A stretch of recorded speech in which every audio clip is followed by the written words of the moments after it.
individuals, how many investigators have participated in this case and in an attempt to lead to an arrest? Hundreds over time. Are you aware of any other cases that have had that many individuals participate from an investigative standpoint? Bob, in a year and a half or so, I'll finish my 40th year. I've never seen anything like this in my entire career. This county of Carroll and all that has happened here and all of the sadness associated with this county is unacceptable in a civilized society. And you did everything you could to support us, but most importantly, you surrounded the family of these two little girls. Gosh, I'll never forget it. I'll give you a tremendous amount of questions, I know that. Never in my career have I stood in front of something like this.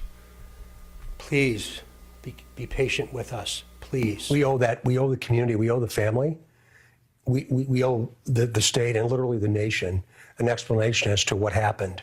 That's any town America, Marnie, it's any town America. And the level of violence, it just gut-wrenching to me to think about what happened to those little girls and then ultimately what happened to the community. But I would like to say, even through all the criticism and all the things that we've been through associated with this, which I understand I'm not being critical of, so much good has come of this. That community in Carroll County and Delphi is wonderful. The people there, how they've responded to this, how they've come together in such a terrible, terrible, terrible dark time is something that I'll remember till my final day. I've said all along that we as an agency will be here as long as I'm breathing and as long as Governor Holcomb allows me to continue to stay in the position that I hold. I have the opportunity to brief him regularly. This isn't about how many hours we spend. It's not about how much it cost. It's about every single asset that the ISP has we will give to this sheriff, this community, and to each and every one of you. Because I refuse to accept evil as a standard bearer in American society, not here. See, this is Carroll County, and specifically the Delphi is that represented evil, complete evil amongst humanity. And that little county has been dealt several blows. Just a few months before that, there were 4 little girls killed in a house fire that was intentionally set. So that's any county in America. And I have this extraordinary responsibility to bring closure to that. And I'll work towards that end until my final day.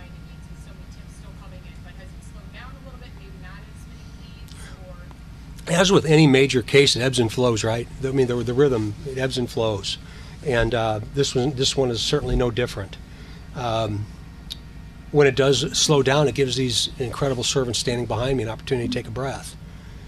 Then about the time they get that breath, something else happens and they fire right back up into high gear. I have no indication to believe that that's going to stop or slow down. To the people dressed funny like me and those that represent the law enforcement profession, please understand we're human beings just like you. I'd stand anywhere in the nation with people standing behind me. And I would suggest to you that every time something like this happens, a little piece of us dies as well. But I also want you to understand how committed we are as a collective one, and we will continue. This has been briefed all the way up to the director of the FBI, Director Comey, and Greg Mass is going to talk a little bit about that. I've had an opportunity to speak to my boss, Governor Eric Holcomb, a couple different times about this situation. And every time I do, I see this look that comes over his face, just like yours and this community's. And that's the unfortunate experience of experiencing evil. We're not stopping.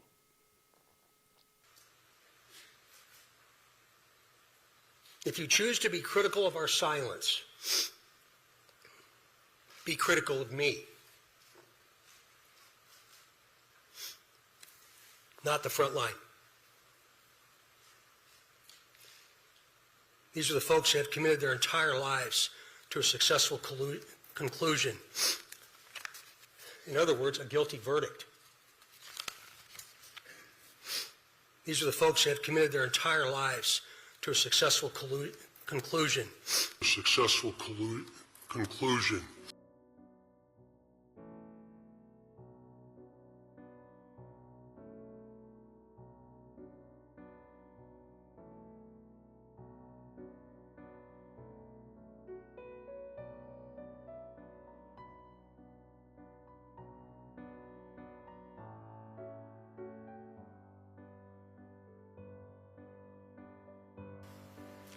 Again, Nick has been very resolute and very clear, and I'm most grateful for his leadership.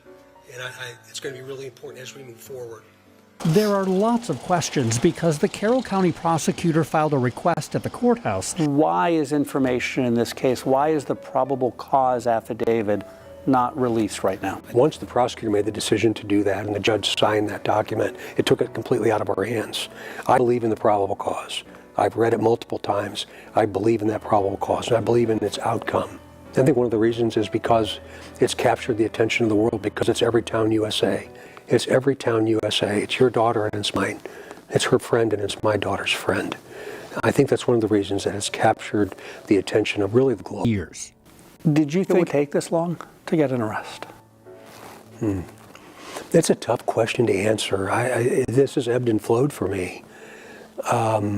I was confident we would get an arrest, and I had hoped that it would be in a reasonable amount of time. But that reasonable amount of time grew to be longer than I thought. Have you ever had doubts and worries that there would not be an arrest in this case? I did, but I fought it. It's haunted me. Yes, I have. And then I'd pick up the phone and I'd call one of those detectives and say, hey, it's me, how you doing today? And I'd hang up that phone and I'd think, oh man, they don't feel that way. So I would be at peace again.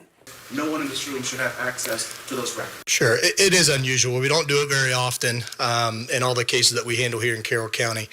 We did it in this case because the investigation is still open. And while all cases are important, the nature of this case has some extra scrutiny with it. And so my office, felt it was important to seal those records. Felt